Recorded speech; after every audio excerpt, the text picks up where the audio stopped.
Napakaligit na nilang laro. Nakuha nila ng bola. Rara. Ipinasa kay Spain. Spain, tumira ng 3. Hindi pumasok. Nakuha ni Pinig. Pinig din po. Napakalakas ni Pinig. Pinig na naman. Ipinasa sa kanyang kasama. Hop! Nakuha ni Baka. Ipinira ng 3. Hindi pumasok. Nakuha pa rin ni Pinig. Nakapalan. Nakuha ni Pinig. Hop! Ano bang bisa nyo? Foul by Pinig. Number 13. Number 13. Okay.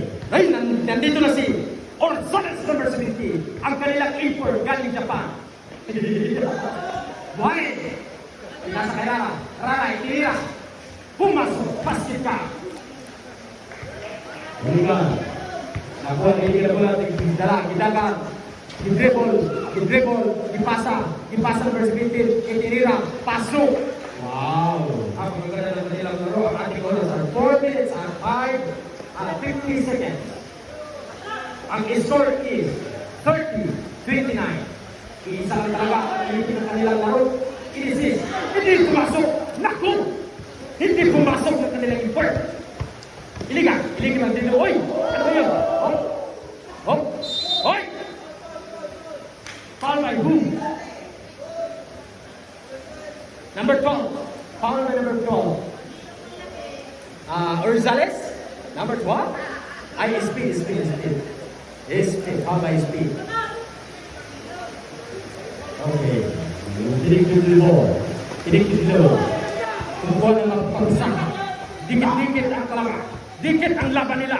Napakaganda ng kanilang depensa mga kapatid. Uy! Okay, didepensahan ang kanilang bola. Iligan. Dinibon. Ipinasa kay Baka. Baka. Tumira ng 3. Pasok. Wow! Napakaganda ng kanilang assessment of final complainant. Okay. Huli. Pinasa kay Speed. Pinasa kay Rosales. Pinasa. Oh. Ano man yun? Travel. Okay lang yan, Rosales. Ganun talaga ang laro natin. Minsan sa buhay.